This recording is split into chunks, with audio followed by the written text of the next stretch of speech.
So please tell us your name and spell it. I'm Ida Hakkarinen, and that's spelled H-A-K-K-A-R-I-N-E-N. Great, and we would love to have you share one of your stories about the ELCA, or a couple of them. Well, I wanted to say that I was elected from the floor of the Constituting Convention of the Metropolitan Washington, D.C. Synod in June of 1987, and I was nominated to be a conference representative by my pastor, Dick Graham. And that was the beginning of my synodical leadership, so I served there. I was a voting member in 1989 at the Churchwide Assembly, so when there was the quiz the other day, I knew right away, because I have a coffee mug that has that. And then I had asked the bishop of our synod, who was Ted Schneider, if he would put my name in nomination for the big council, the church council. So I was elected in 1997 at the Philadelphia Assembly. And got to work with Bishop Anderson and Bishop Hansen for 2 years, and of course Secretary Allman. I was in the class of 2003, and I did look up today to see the names of the folks in my class. George Friedline, Dave Hagan, Ava Killia-Took-Leonard, Pastor Mario Miranda, Pastor Fred Opalinsky, Pastor Karen Parker, Brian Rood, Pastor Karen Soley, Lily Wu, and Sally Young. And I really miss being on the church council, because I found that to be real people with real lives and committed people. 33 members voted on, and then 4 officers, doing the work of administration, which is a ministry, and it was just so exciting. And what remains, of course, is those Christian friendships, and it's almost like a reunion when we see each other here. And it really has built a lot of leadership in me. When I put it on my resume, I say that I was on a board of directors of a $100 million a year nonprofit corporation with 5 million members. So I appreciate that experience of working on important things and learning those leadership lessons that's carried on for me. You know, one of the things, thinking back on things, also in the ELCA, a seminal moment for me was in 1993 when I went to, there was actually an ecumenical event at Concordia College about faith, science, and technology. And out of that, they gathered a room full of Lutherans, and then I got a phone call and somebody said, would you be on the work group on faith, science, and technology? We have a new name now, the ELCA Alliance for Faith and Science. And I remember the first meeting that I went to at the Churchwide headquarters of that steering committee. It was 1994, and I asked a member of the communication staff, well, do we have a homepage?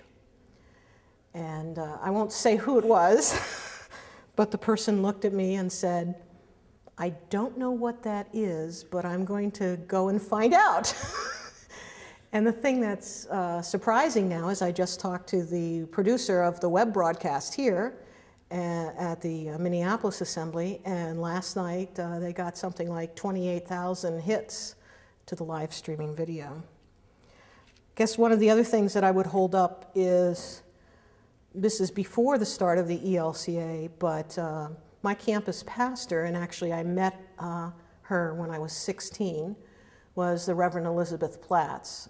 I'm a meteorologist, so I talk about the sciences and things. I refer to Beth as the Sally Ride of the ELCA. She was the first woman ordained to the ministry of Word and Sacrament in the Lutheran Church in the Western Hemisphere. And from Beth, I learned the understanding of vocation. And certainly my vocation is not just the volunteer work I do in service in the ELCA, and it's not just the job that I have. My vocation is to be daughter, an aunt, a sister. And probably one of the things that I have some disappointment about as we've moved through in the church structure is, you know, the ministry and daily life portion that Sally Simmel, bless her heart, one of the best networkers I've ever seen, retired now from the Churchwide headquarters. We spend a lot on a very small part of the people who are in this church. The Fund for Leaders in Mission funds people who go into rostered leadership, but 98.5% of our church are people like me who have a daily ministry wherever they find themselves.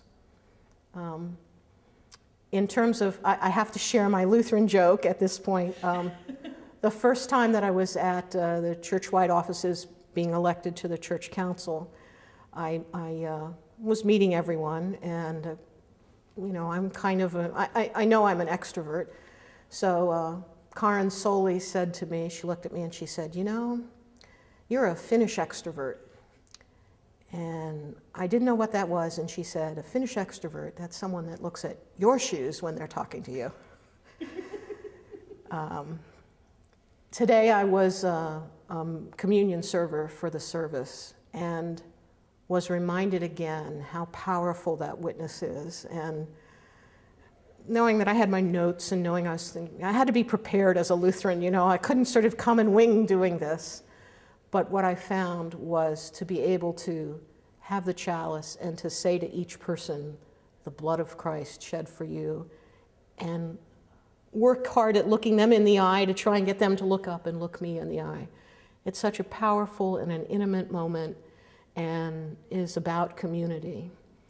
And in the midst of all that we've gone through in our now 22 years, I guess it is, and various discussions we've had about all sorts of issues and things, what I take back and what I remember is Christ invites us to the table, and we're at the table, and we're eating the bread and drinking the wine and sharing with one another. And so I think out of all of my time, the memories that I take about the best of this expression of the church here is when we share and worship like that. And that is not manufactured, and it's not whatever, it's Jesus just shows up. And it's been a great blessing in my life to be part of the ELCA, to meet so many wonderful friends and colleagues.